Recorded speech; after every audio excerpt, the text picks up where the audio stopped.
Hace algo así como un mes y medio vi por primera vez el tráiler de Those About to Die, o bueno, traducido a aquellos que van a morir, la nueva serie que Amazon Prime acaba de estrenar, la cual nos traslada a los años de la dinastía Flavia en el Imperio Romano. Y la verdad es que el tráiler, bueno, me gustó bastante, y por qué no decirlo, ver al legendario Anthony Hopkins interpretando cualquier papel, y más aún el del emperador Tito Flavio Vespasiano, siempre es un auténtico placer. Así que estos días me he visto la serie completa, ya que los trailers obviamente no suelen ser suficientes para poder calificar un producto. Y puedo deciros que como serie en general me entretuvo bastante. Tenemos acción y tramas muy entretenidas. Y en cuanto a su rigor histórico, que es por lo que me imagino que muchos estáis aquí, hubo cosas que me gustaron bastante, y otras que, bueno, si os soy sincero, no entendí mucho.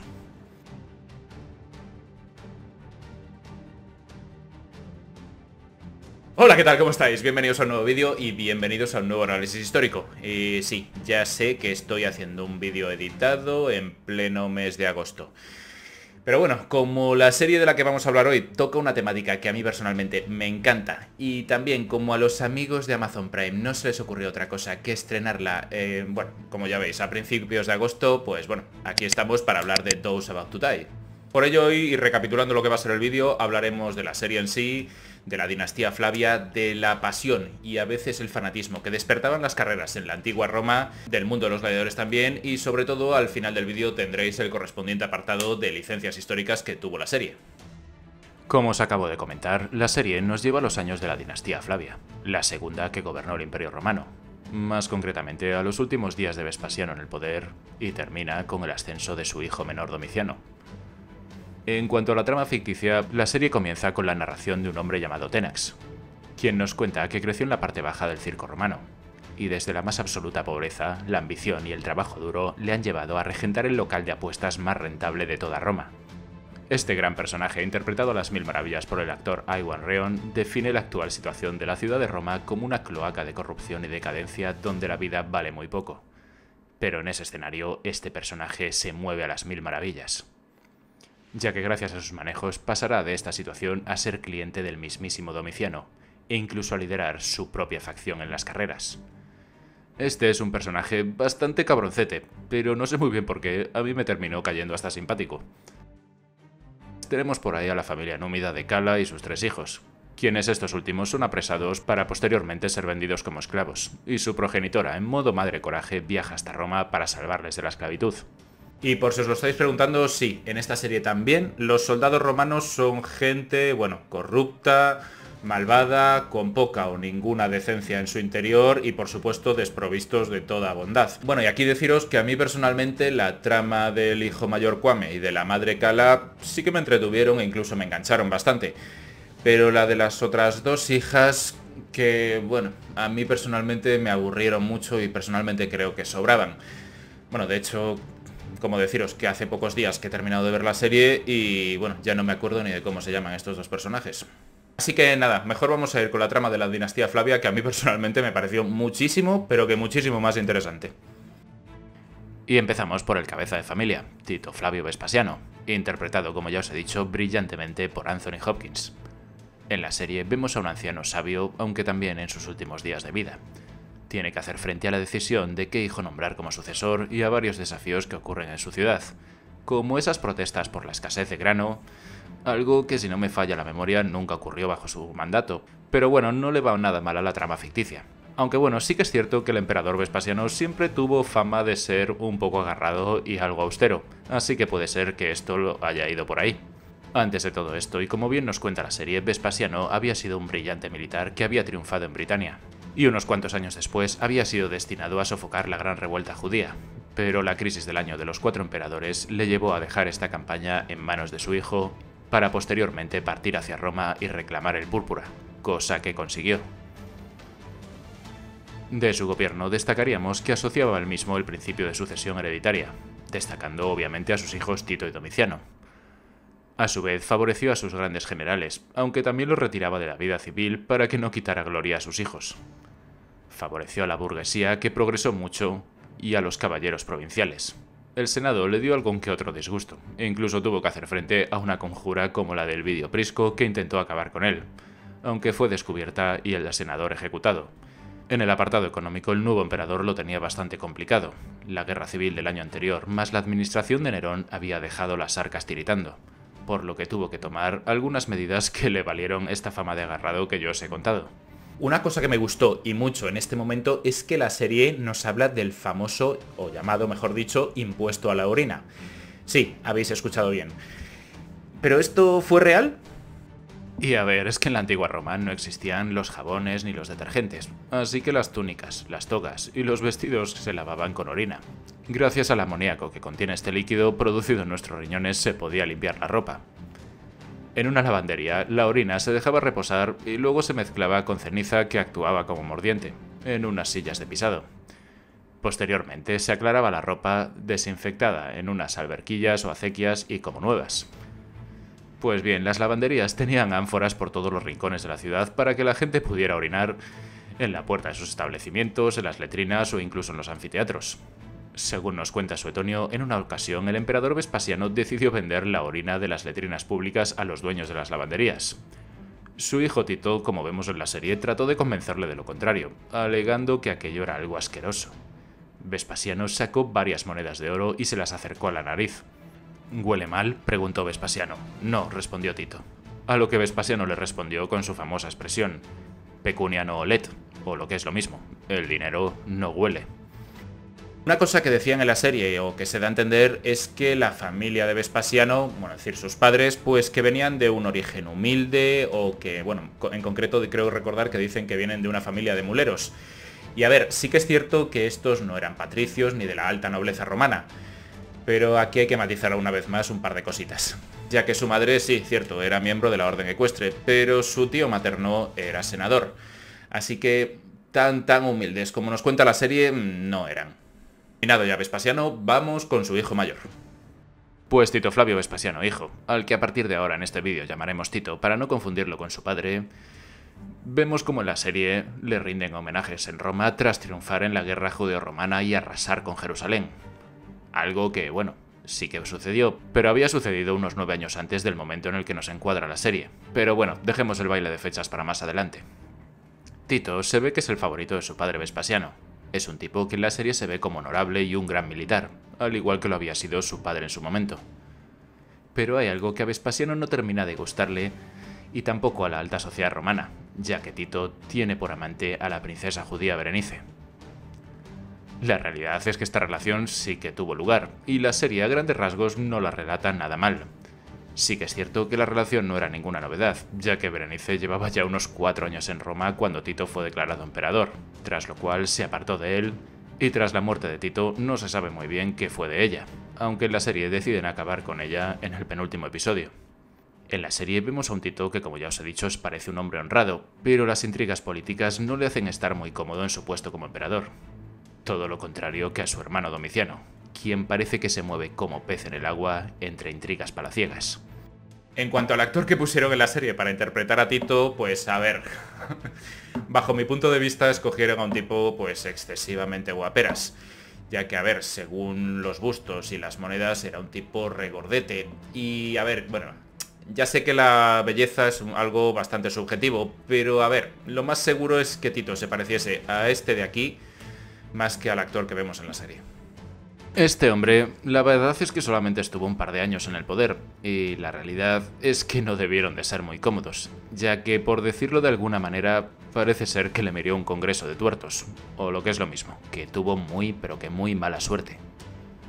Para empezar, tuvo que hacer frente a la famosa erupción del Vesubio, que en la serie tiene su papel secundario. También a un gran incendio que hubo en Roma, y a una epidemia en la península itálica que acabó con muchísimas vidas.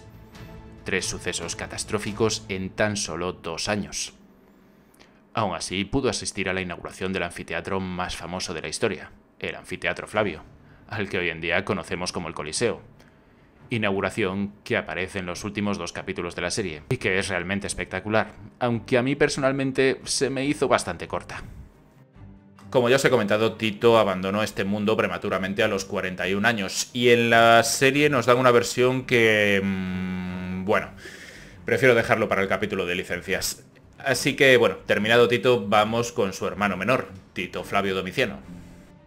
En la serie vemos a Domiciano como un tipo inteligente, sí, pero también cobarde, resentido, manipulador, hipócrita y sobre todo tremendamente celoso de la popularidad de su hermano Tito.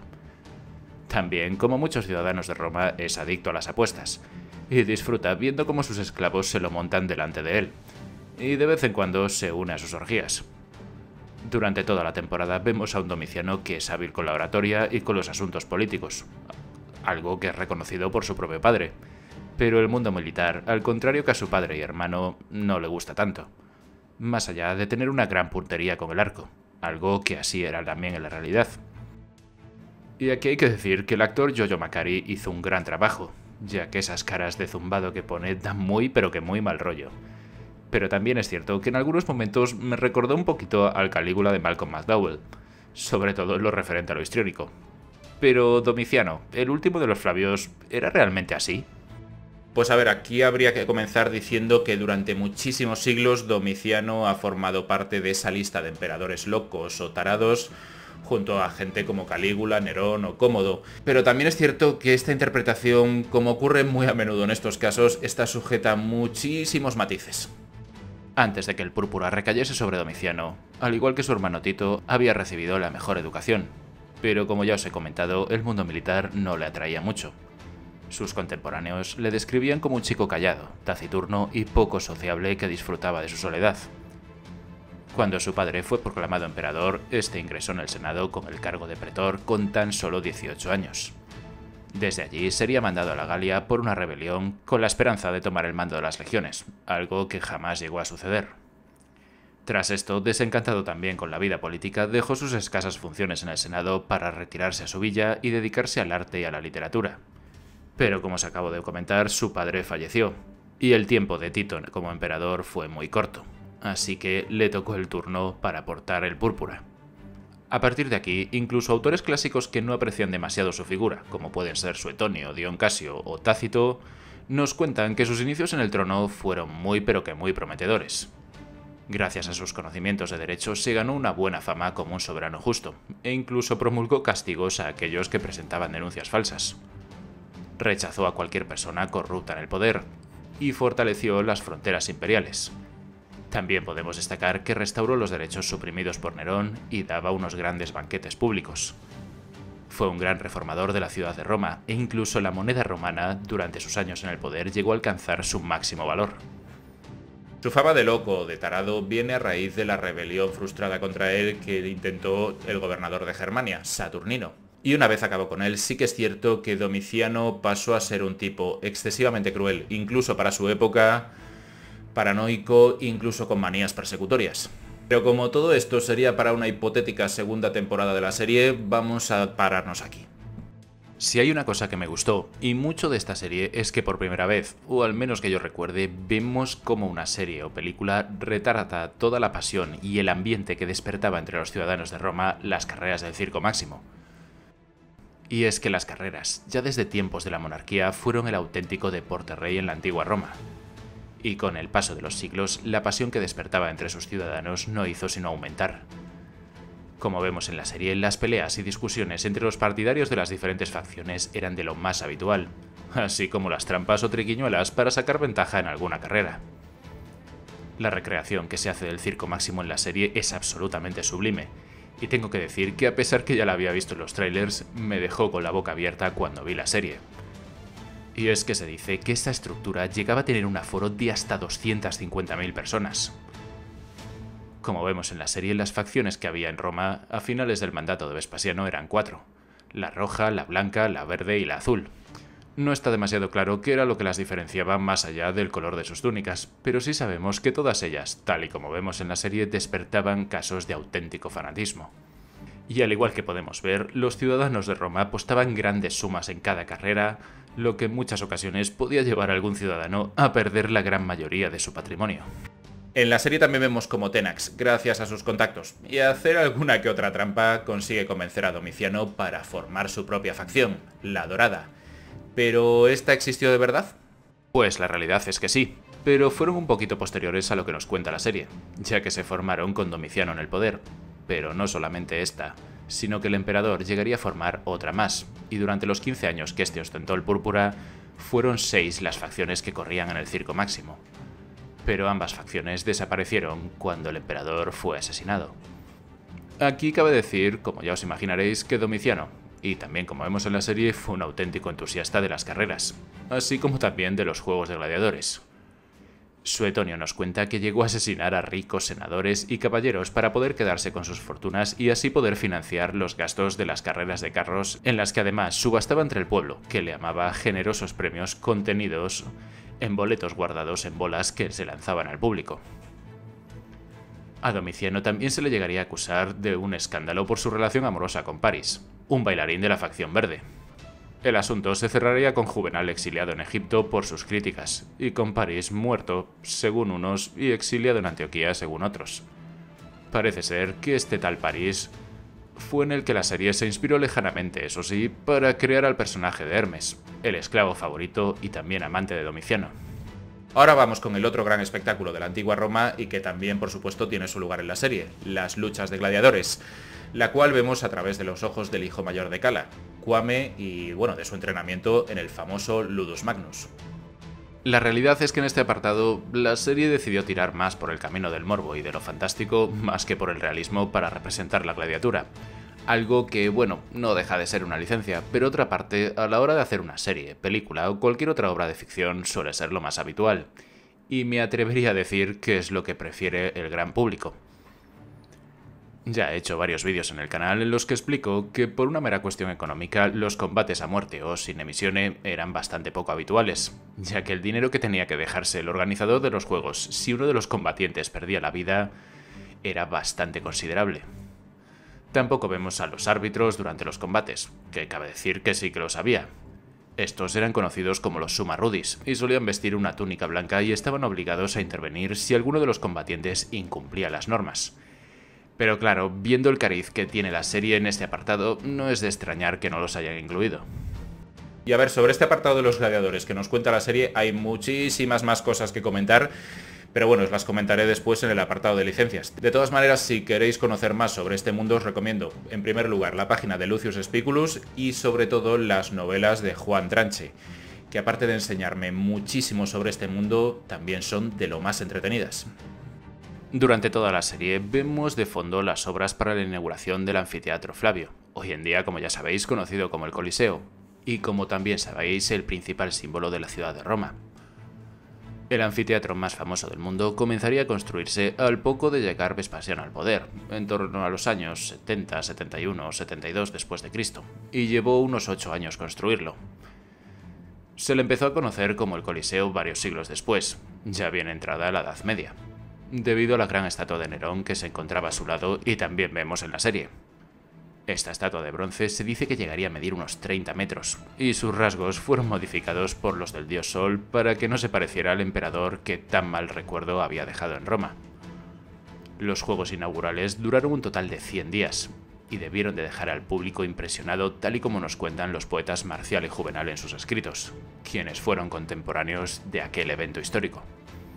Y en este punto la serie, una vez más, no se queda atrás y nos recrea esta inauguración de una manera realmente espectacular. Aunque, bueno, por ponerle un par de pegas, sí que es cierto que a mí como que me supo a poco, es decir, que se me hizo muy corta. En la serie vemos como este se llena de animales exóticos para su inauguración, y la verdad es que fue tal que así. Se dice que se llegaron a traer animales de todos los confines del imperio, elefantes incluidos. Y aunque la serie no lo muestra, se dice que los venatores o cazadores de bestias llegaron a ejecutar a miles de bestias durante esos 100 días. En lo personal, me hubiera gustado que el famoso combate entre Cuame y su amigo Vigo se basase más en el legendario combate de Prisco y Vero, el cual, como ya sabéis, se alargó muchísimo. Las armas de ambos contendientes llegaron a romperse y al final el emperador Tito les concedió la libertad a ambos. Pero como ya os he comentado, en esta serie los romanos, a excepción de Tito, que sí que muestra algún tipo de remordimiento, son unos tipos crueles, sedientos de sangre y sin ningún tipo de bondad en su interior. Por lo que Vigo es derrotado y ejecutado, y la summa rudis en este caso es solo para Cuame. Luego todo se vuelve una auténtica locura, y esa secuencia con el león albino a mí personalmente me sobraba bastante, pero bueno.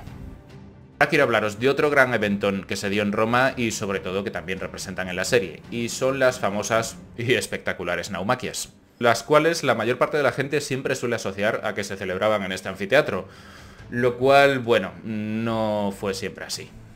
No me entendáis mal, por supuesto que en la antigua Roma se celebraban estos espectáculos, pero eran tremendamente costosos de realizar. Tanto es así que, si no me falla mucho la memoria, las fuentes solamente recogen su celebración en unas 9 o 10 ocasiones. El primero en celebrarlas no fue otro que el mismísimo Julio César, y por supuesto no lo hizo en el Coliseo, ya que este aún no estaba construido, sino que lo hizo en lo que hoy en día es el Campo de Marte. Pero no tardaron mucho en tapar este lago artificial con tierra, ya que este agua estancada producía graves problemas de salud entre los habitantes de Roma. El emperador Claudio celebró otra naumaquia con 19.000 condenados en el lago Fucino, no muy lejos de Roma, y aquí fue la única vez, siempre según Suetonio, que los condenados pronunciaron la famosa frase, la cual, dicho sea de paso, también aparece en la serie: los que van a morir te saludan. En la inauguración del Coliseo también se recrearon naumaquias, en concreto 3 de pequeña magnitud, para demostrar todas las capacidades que tenía este nuevo anfiteatro. Posteriormente, con las obras de remodelación que hizo Domiciano, no hay más naumaquias registradas. Y ahora sí, vamos por fin con el apartado de licencias históricas. Y bueno, para que esto no se haga muy largo, os daré alrededor de 10 de las que me acuerdo más o menos y que he escrito en este guión. Pero bueno, vosotros, si recordáis alguna más, ya sabéis, no dudéis en escribírmelas en los comentarios. Y bueno, para empezar, quiero empezar jugando a un juego que se llama Encuentra el busto de Caracalla. Ahora lo entenderéis. Me imagino que si sois habituales en las redes sociales ya habréis visto esta licencia, pero sí, el busto de Caracalla, un emperador que vivió más de un siglo después de los años en los que nos ubica la serie, aparece en la serie. Pero lo raro aquí no solamente es que aparezca una vez porque alguno haya tenido un descuido a la hora de elegir los decorados, es que aparece en varias ocasiones. Yo mismo, y sin fijarme demasiado, lo vi como unas 3 veces. Así que nada, os reto a que me digáis cuántas veces sale a lo largo de los 10 capítulos de la serie. Como ya os he dicho, las carreras y todo lo que hay alrededor es uno de los puntos fuertes en torno a los que gira la serie. Allí vemos a sus respectivas facciones y también a sus propietarios, los cuales, si no recuerdo mal, 2 de ellos también tenían el cargo de senador. Algo que no es correcto, y en este punto podríamos decir que, por un lado, sí, muchos poderes públicos, senadores incluidos, patrocinaban con su dinero a diferentes facciones, probablemente por interés o para ganar repercusión, pero nunca fueron propietarios o las dirigieron personalmente como vemos en la serie. Antes os he comentado que el aspecto que luce Tito en la serie, no es que esté excesivamente idealizado. Es que, según los bustos que tenemos de él y alguna que otra moneda, bueno, no era así. Pero no me quiero quedar tanto en eso, sino en la barba que luce durante toda la serie. Y aquí quiero deciros por una parte que sí, podía ser que algún general o alto mando militar se dejase la barba, pero esto ocurría sobre todo durante las propias campañas militares. Eso sí, en tiempos de paz, y sobre todo ya como emperador, estos no se dejaban crecer la barba mientras estaban en Roma.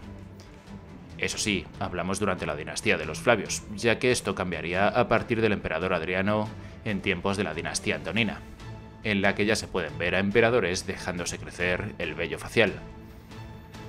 Siguiendo con Tito, durante toda la serie vemos como, gracias a Tenax y su hermano Domiciano, logra enterarse de una conspiración en su contra por parte de 3 senadores que posteriormente serán ejecutados en la naumaquia del Coliseo. La realidad aquí es que, si bien sí que es cierto que Tito destapó algún que otro complot, como el de Aulo Cecina Alieno y Eprio Marcelo, estos fueron durante el mandato de su padre y nunca durante el suyo propio. Es más, durante sus 2 años como emperador, las fuentes nos cuentan que nunca persiguió a ningún senador ni ejecutó a ninguno. Probablemente una de las razones por las que pasó con tan buena fama por la historia. Para terminar con el segundo de los Flavios, quiero hablaros de una licencia que, yo creo que incluyeron, para acelerar un poquito los tiempos de esta primera temporada. Digo primera pero no sé todavía si hay una segunda. Y no es otra que la de la muerte del propio emperador. Y chicos, atentos porque aquí se viene spoiler. Tito, según nos cuentan las fuentes, murió en septiembre del año 81, presa de unas fiebres a los 41 años. Algo que, viendo la epidemia que había en Roma por aquellos años, no sería extraño. Pero también esas mismas fuentes nos dejan caer que su propio hermano pudo haber estado detrás de su muerte. En la serie nos dan esta última versión, y para este caso es mucho más atractivo mostrar una conspiración de un hermano hacia otro que ver a un emperador morir por una enfermedad. Lo que sí que no es correcto es que Tito muriese durante el primer día de la inauguración del Coliseo, ya que lo hizo al año siguiente, en septiembre del año 81. En cuanto a su hermano Domiciano, como ya os he comentado, tiran bastante de fuentes clásicas para retratarle, las cuales, como ya os he dicho, no le dejan en muy buen lugar. Pero para convertirlo en el villano de la trama, esto es algo que en la serie queda bastante bien, hay que admitirlo. En cuanto a lo de sus preferencias sexuales durante la serie, como ya os he hablado previamente, sí que nos hacen ver que está encaprichado de su esclavo Hermes, el cual, como ya os he dicho, está lejanamente inspirado en su bailarín Paris. Pero lo que no nos cuenta la serie en ningún momento es que para los años 79-80, este ya llevaba cerca de 10 años casado con Domicia Longina, personaje al que en la serie ni se le ve ni se le menciona. Y ahora sí, vamos con el mundo de los gladiadores. Bueno, como se ha avanzado antes, si toman demasiado el camino del morbo, de la fantasía. Como por ejemplo que cada combate es a muerte o sin emisiones y que no vemos por ningún lado a los árbitros o los llamados summa rudis. Pero vamos con más cositas que hay. Al principio de cada combate, los gladiadores pronuncian la famosa frase de "los que van a morir te saludan", algo que no es así, o al menos las fuentes no nos dicen que estos las pronunciasen en ningún momento. La única vez que se pronunció, como ya os he dicho antes, fue en la naumaquia organizada por Claudio. En sus luchas también vemos como Kwame cambia de estilo de lucha o de armadura como si cambiase de taparrabos. Empieza siendo un retiario, luego en lo que parece ser algo parecido a un tracio, para finalizar siendo algo similar a un Demicaeros. Y a ver, esto era algo que no ocurría, y sí que era muy extraño que un gladiador cambiase de armadura una vez en toda su carrera. Imaginaros que lo hace en poco más de un año. Durante su estancia en el Ludus Magnus se ve a Kwame y a sus compañeros comiendo carne, algo que, bueno, si bien sí que solía ocurrir en alguna ocasión, no era para nada habitual, más bien solía ser una excepción, ya que su dieta solía ser a base de cereales, sobre todo de trigo y cebada, motivo por el cual también eran conocidos como los Ordeari, o comedores de cebada. Dentro de este apartado de los gladiadores quiero hablaros de Flama, un gladiador que está en el mismo Ludus que Kwame, y sí, los que seáis más aficionados al mundo de la gladiatura sabréis que fue un hombre que existió en la realidad. Probablemente, con permiso de Espartaco y Crixos, quizás sea de los más conocidos, pero no vivió en la época que nos cuenta la serie, sino varias décadas después. Esta misma serie nos lo pone como una montaña de esteroides y con tatuajes que parecen ser propios de los pictos o del mundo celta, cuando en la realidad este hombre era sirio. La serie también da pábulo al que probablemente sea uno de los mayores bulos del mundo de la gladiatura, y es que Flama rechazó la Rudis en varias ocasiones. La serie dice 3, aunque el bulo suele afirmar que 4. Esto se debe sobre todo a una mala traducción de su epitafio, que es de donde parte gran parte de la información que tenemos de él. Bueno, no solamente de él, sino de la gran mayoría de gladiadores. En el epitafio se nos dice que Flama era un secutor de unos 30 años, que luchó unas 34 veces, venciendo en 21 ocasiones, empatando en 9 y siendo perdonado, missus en 4. Aquí, como estáis viendo, el único 4 que aparece en su epitafio se refiere a las veces que fue perdonado. Y aquí es donde está el error de traducción, ya que lo más seguro es que el primero en escribir este bulo entendió missus como que Flama había recibido la Rudis, cuando en realidad missus es el perdón del público una vez que el gladiador perdía el combate. Ahora vamos con algún que otro pequeño detalle, como por ejemplo la erupción del Vesubio, la cual sí, es cierto, tuvo lugar durante los 2 años que Tito estuvo en el poder. Incluso los temblores que provocó esta erupción sí que es cierto que se dejaron sentir en Roma. Pero contemos alguna cosilla más. Y bueno, no solo en Roma, se dice que los seísmos llegaron mucho más allá, pero la nube de cenizas, a pesar de que sí que es cierto que se extendió por gran parte de la península, no llegó a Roma de una manera tan espesa como vemos en la serie. Aunque a ver, hay que admitir que este momento queda de lujo en la pantalla. En cuanto a la recreación de la ciudad de Roma, la verdad es que se nota que se han dejado bastante tiempo y trabajo. Tienen algunos fallos sin mucha importancia que no vale la pena ni siquiera mencionar, y algunos bastante más gordos. Como por ejemplo ver en varias ocasiones el arco de Septimio Severo, emperador que, repito una vez más, vivió casi un siglo después. Se ve que a los creadores de esta serie les fascina la dinastía de los Severos. También vemos cómo algunas partes de Roma eran realmente espectaculares y otras eran, bueno, dejémoslo en que estaban bastante más descuidados, o bueno, sus bajos fondos. Es que, como os he dicho en algunos vídeos, Roma era una ciudad por entonces bastante peligrosa, en la cual no era extraño ser robado, recibir una paliza o incluso perder la vida en sus calles, tal y como muestra esta serie también. En fin, por ir terminando, la serie sí que es cierto que tiene sus licencias, como todas, pero más allá de eso me ha parecido una serie muy pero que muy entretenida, con tramas realmente interesantes, y otras que, bueno, a ver, si las hubieran quitado tampoco hubiera ocurrido nada. Sus interpretaciones me han parecido más que notables, y no solo lo digo por el legendario Anthony Hopkins, sino también por la de Iwan Rheon, Jojo Macari e incluso la de Sarah Martins. Por no hablar de que también me gustó, y muchísimo, que para interpretar el papel de criadores de caballos hispanos escogiesen a 3 actores españoles. Como veis, a pesar de que la serie tiene sus cositas, algunas de las cuales me parecieron licencias de bulto, creo que es una serie que merece la pena ver, y que realmente no decepciona salvo en los últimos minutos del último capítulo. Pero aún así, le daría tranquilamente un 6 o un 6,5 sobre 10 en cuanto a rigor histórico, y un 7,5 como serie en general. Hasta aquí el vídeo de hoy. Si os ha gustado ya sabéis, podéis suscribiros que es gratis, dejarme un like que me ayuda mucho, un comentario con que os ha parecido el vídeo que me ayuda más aún, o podéis compartir el vídeo en vuestras redes sociales. Y bueno, si no os ha gustado, pues como suelo decir en alguna ocasión, recomendárselo a alguien que os caiga mal para que se fastidie y se lo trague. Un saludo y hasta el próximo vídeo.